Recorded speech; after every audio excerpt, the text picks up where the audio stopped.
Yeah. Lock that door. And then stand on the other side of it until I knock for you. Yeah. Just lock. No, you can't grab that. Lock the door. Stay on the side. Yeah. Yeah. Yeah.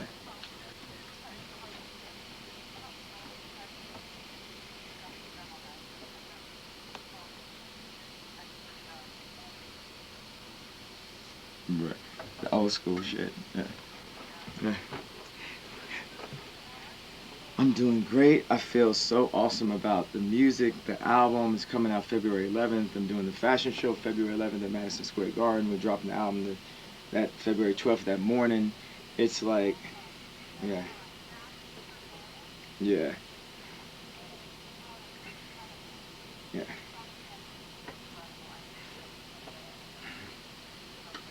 Oh, thank you so much. Thank you. Yeah, it feels like good. It feels like real, I don't know, just yay, Apple, Steve Jobs type music, like, yeah, like, so my next single, I wanted you to tweet it. It's a Good Friday, so dropping as a Good Friday song, so that's why I'm calling you, that I wanted you to put the song out. Yeah. Okay. Like, what would people, I guess it would just be people would be like, why is this happening? Well, Like they think it had something to do with it, probably. Well, the reason why it will be happening is because it has a very controversial line at the beginning of the song about you. What does it say? Okay, so it says, and the song is so dope, and I've literally sat with my wife, with my whole management team, with everything, and tried to rework this line. I've thought about this line for 8 months. I've had this line, and I tried to rework it every which way. And the original way that I thought about it is the best way, but it's the most controversial way. So it's gonna go Eminem a little bit. So can you brace yourself for a second? Yeah. Okay. All right. uh, it says, wait a second. You sound sad. Well, is it gonna be mean? No, I don't think it's mean. Okay, then let me hear it. Okay. It says, and the funny thing is, when I first played it and my wife heard it, she was like, huh? What? That's too crazy, blah, blah, blah. And then, like, when Ninja from D. Antwoord heard it, he was like, oh my God, this is the craziest shit. This is why I love Kanye, blah, blah, blah, that kind of thing. And now it's like my wife's favorite fucking line. I just want to give you some premise of that, right? Okay. Okay. So it says, to all my South Side niggas that know me best, I feel like Taylor Swift might owe me sex. That's not mean. Okay. Yeah. Well, this is the thing where I'm calling you because you got an army. You own a country of motherfucking 2 billion people, basically, that if you felt that it's funny and cool and like hip hop and felt like, just the college dropout and the artist like Ye that you love, then I think that people would be like way into it. And that's why I think it's super genius to have you be the one that says, oh, I like this song a lot. Like, yeah, whatever, this is cool. Whatever. It's like, like I got like shit on my album where I'm like, I bet me and Ray J will be friends if we ain't love the same bitch. Oh my God. like, I mean, I need to think about it because I just need to, like, you hear something for the first time and you just need to think about it. yeah. Because it is absolutely crazy. I'm glad it's not mean, though. It doesn't feel mean. But, like, oh my God, the build-up you gave it, I thought it was going to be like, that stupid, dumb bitch. Like, but it's not. So, I don't know. I mean, the launch thing, I think it would be kind of confusing to people, but I definitely think that when I'm asked about it, of course, I'll be like, yeah, I'm the biggest fan. I love that. I think it's hilarious. But I just need to think about it. Yeah, you don't have to do the launch and tweet. That was just an extra idea I had. Like, but not, you don't, if you think that that's cool, then it's cool. If not, I mean, we are launching the shit like on just Good Fridays on SoundCloud, on the site, shit like that. But um You know, the thing about me is like anything that I do becomes like a feminist think piece, and if I launch it, they're gonna be like, wow, like this thing, like they'll just turn it into something that I think if I launch it, it honestly, like, I think it'll be less cool. Because I think if I launch it, it adds this level of criticism. Because having that many followers and having that many eyeballs on me right now, like, people are just looking for me to do something dumb or stupid or lame. And it's like almost, I don't know, like, I kind of feel like people would try to make it negative if it came from me. Do you know what I mean? yeah. I try to be super self-aware about where I am, and I feel like right now I'm like this close to overexposure. Oh, well, this one is I think this is a really cool thing to have. I know. Definitely. I mean, it's like a compliment, kind of. Yeah. I had this line where I said, and my wife really didn't like this one because we tried to make it nicer. So I said, it's for all my Southside niggas that know me best. I feel like me and Taylor might still have sex. And my wife was really not with that one. She was way more into the she owes you sex. But then the O part was like the feminist group type shit that I was like, ah. That's the part Yeah. that's gonna kind of.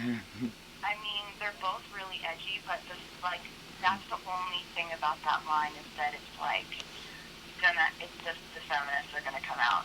But I mean, you don't give a fuck, so. Yeah, like, basically. Well, what I give a fuck about is just you as a person and as a friend. I want things that that's make sweet. you feel good. I don't want to do rap that makes people feel bad. Like, of course, like I'm mad at Nike and that, and so people think like, oh, he's a bully. He ran on stage with Taylor. He's bullying Nike now, this $50 billion company. I'm Why this are people saying you're bullying Nike? because on facts, like I said, like Yeezy, they line up for days. Nike out here bad, they can't get shit away. They Yeah. that is No, that's. I mean, that's just what you do, though. yeah. I mean, Yeah. I wouldn't say that it's like possible to bully a company like Nike, but Yeah. I mean, yeah. I mean, go with whatever line you think is better. It's obviously very tongue in cheek either way. Yeah. And I really appreciate you telling me about it. That's really nice. Oh yeah, I felt I just had a responsibility to you as a friend, you know, and I mean, thanks for being like so cool about it. Oh, thanks. Yeah. Yeah, I really appreciate it. Like the heads up is so nice. Yeah. Like, you'd be surprised how many people just do things without like even asking or seeing if I'd be okay with it, and I just really appreciate it. It's like I never would have expected you to like tell me about a line in one of your songs, but that's really nice that you did. Oh, you mean like unexpected shit? Like you take the time to give someone a really, really valuable award, and then they completely run for president right afterwards, like unexpected in that type of way. We have not talked about that. What happened?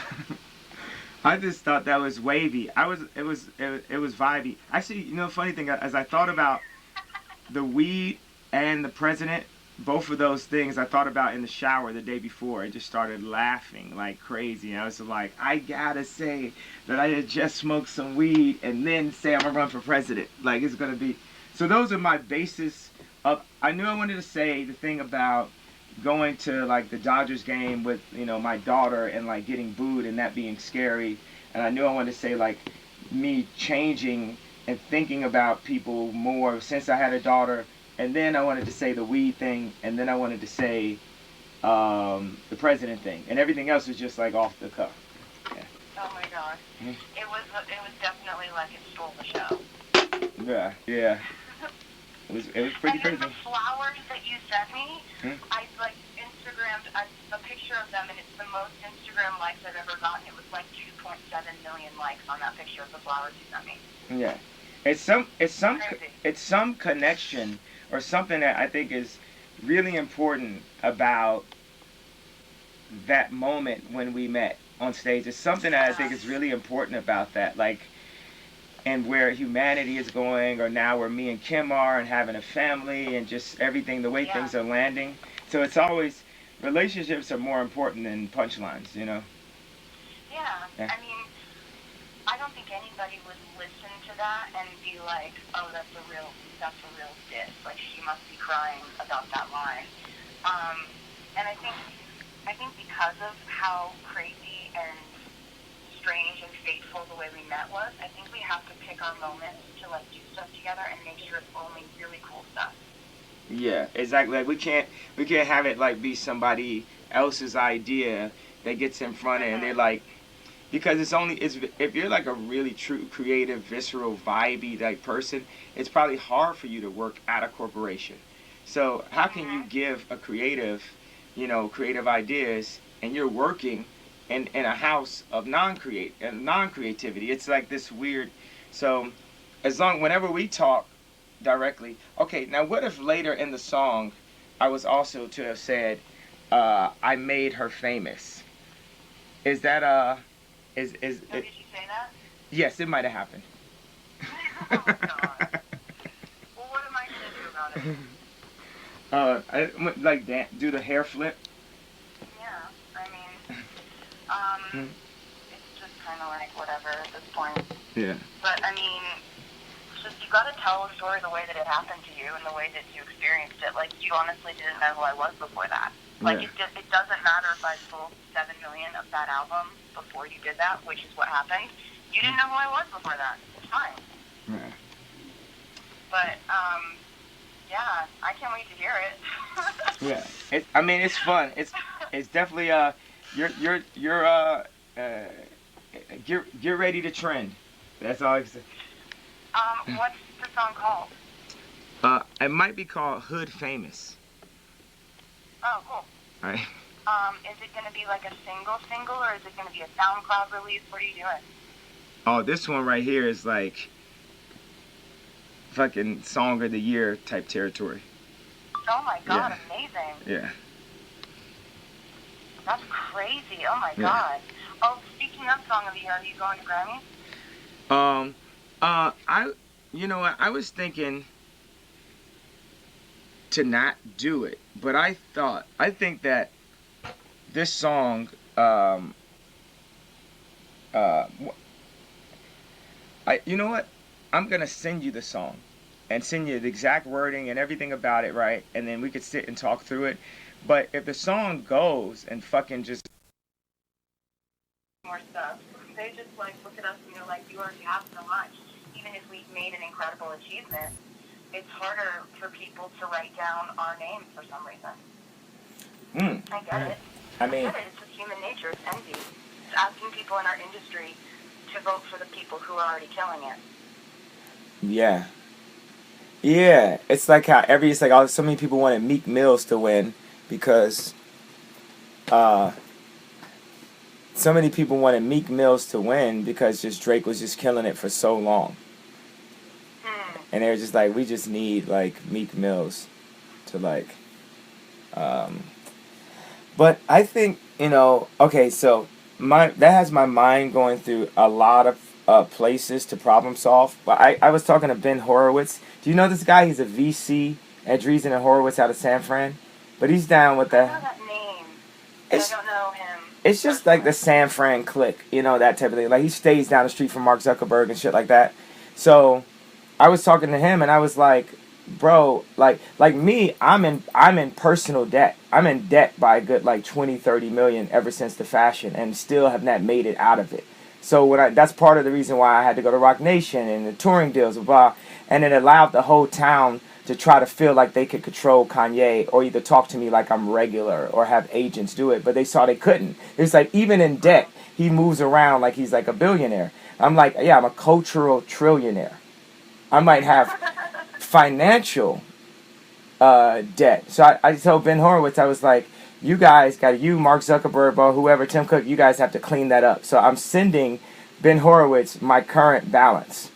That means like I'm not up 50, not up 100 million, not up 200 million, not up 300 million. No, negative 20 million. Currently, Kanye West, the guy who created the genre of music that is The Weeknd, that is Drake, the guy who created every single person that makes music right now favorite album is The College Dropout. Every single person that makes music, that is there.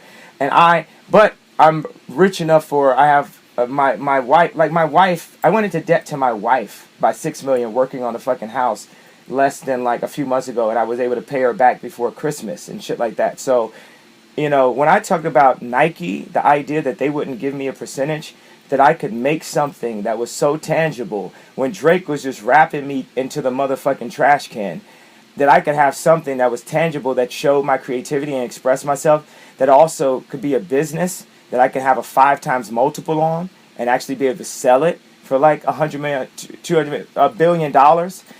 That was very serious. Every conversation, every time I scream at Charlemagne or scream at Sway, that was really, really, really serious. And it also was with my family. I felt like, look, if I'm just an angry black guy with some cool red shoes from Nike 5 years ago, I was going to be visiting my daughter as opposed to be living with her. It would have been like enough is enough. It wouldn't have been cool anymore.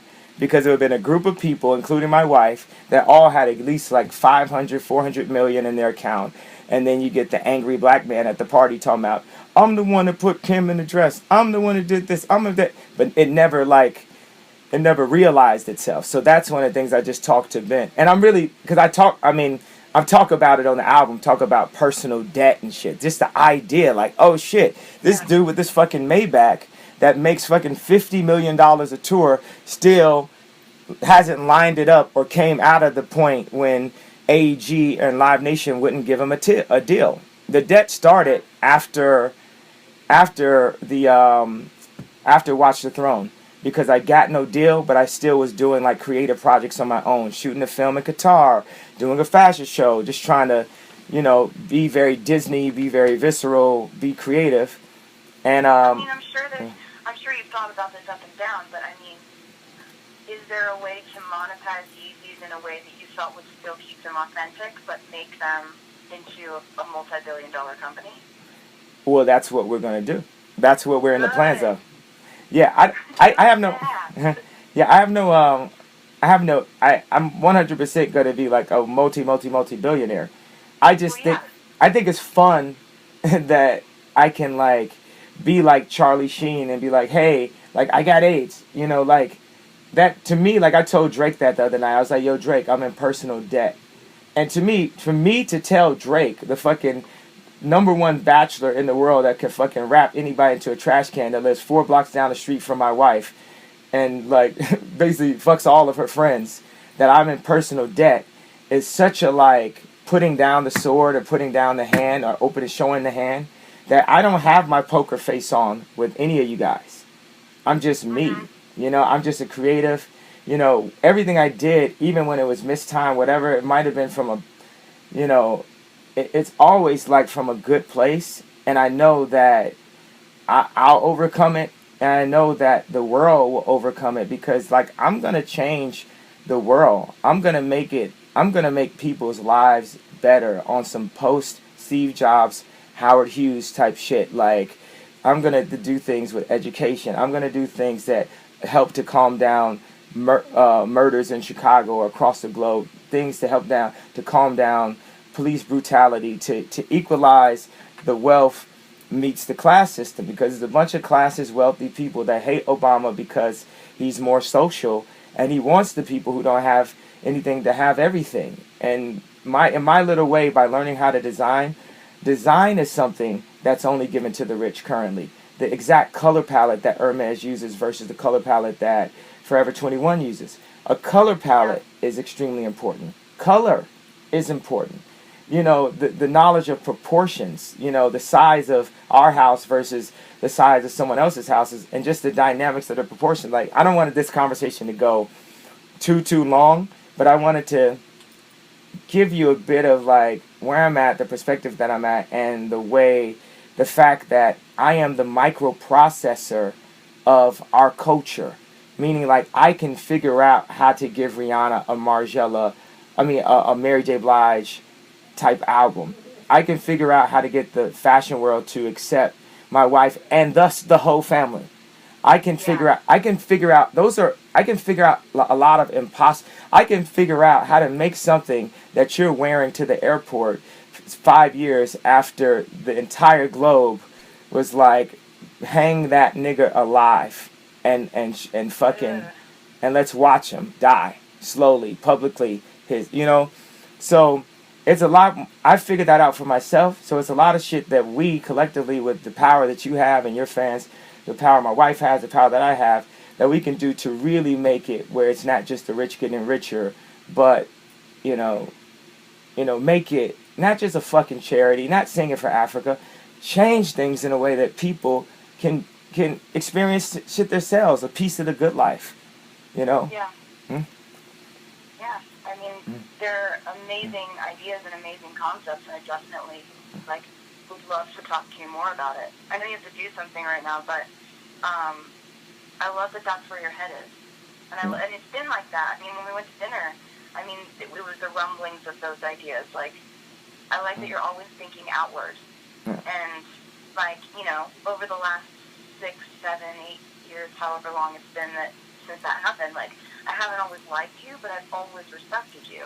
And I think that's what you're saying when you say, like, I might be in debt, but I can make these things happen, and I have the ideas to do it, and I create these things and concepts, and, like, I'm always going to respect you.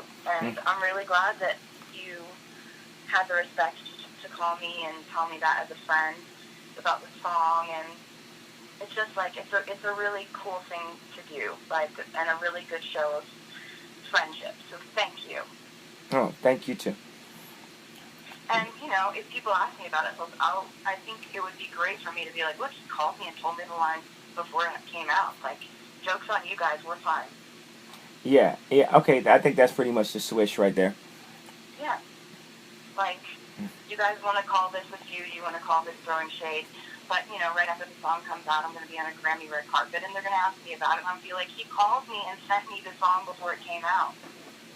Yeah. So, I think we're good. Okay. I'm gonna go lay this verse, and I'm send it to you right now. Oh, you haven't recorded it yet? I recorded it. I'm nuancing the lines. Like, the last version of it says, "Me and Taylor might still have sex," and then my wife was like, "That doesn't sound as hard." Well, I mean, she's saying that honestly because she's your wife, and like, so I think whatever one you think is actually better. I mean, and obviously do what's best for your relationship too. I think the, like, owes me sex, it says different things. It says, like, owes me sex means, like, look, I made her what she is, like, she actually owes me, which, it's gonna split people, because people who like me are gonna be like, she doesn't know his shit, and, like, but then the people who, like, thought it was, like, badass and, like, crazy and awesome that you're so outspoken are gonna be like, yeah, she does, it made her famous. It's more provocative to say might still have sex, because no one would see that coming. They're both crazy. Yeah, do what you want. They're both, like, gonna get every single headline in the world. Owes Me Sex is a little bit, it's got a little bit more, like, throws shade, and, like, the other one's more flirtatious, and it just depends on what you want to accomplish with it. Yeah, I feel like with my wife, she probably didn't like the might still have sex. It was like, it'd be like, what if, like, she was on a TV show, like, and said, yeah, I mean, me and Tom Brady might still have sex or something, like. do what's best. Like, you just had a kid, you're, like, in the best place of your life. Like, I wouldn't ever advise you to, like, fuck with that. Yeah. But just, like, pick whichever, it's cause and effect. Like, one is going to make people feel a certain way, and it's just going to be a slightly different emotion for the other. But it doesn't matter to me. There's not, like, one that hurts my feelings and one that doesn't. Yeah. It's just when I'm pointing this gun, what I tried to do differently than 2 years ago is, like, when I shoot a gun, I tried to point it away from my face. Yeah. So, one is kind of, like, a little bit more flirtatious and easier. I think so. Really, that means the conversation is really, one is, like, a little bit better for the public and a little bit less good for the relationship. One is a little bit worse for the public and better for the relationship. Yeah. Yep, I think you're right. All right. Well. But just it's your call, really. I mean, you always go with your gut, obviously. Yeah. Okay. But amazing. Send it to me. I'm excited. All right. All right. Cool. Thanks so much. Awesome. I'll talk to you later. All right. Cool. Peace. Bye. Bye. All right. That's fine. Like we had to get that all the way through. Yeah, sorry, the battery on this thing died. Which is why I stopped filming. It's just when it died. If you get some shit like Kanye talking to Taylor Swift, explain that line. Oh, I know. There's got to be 3 cameras on that one. We can't miss one element.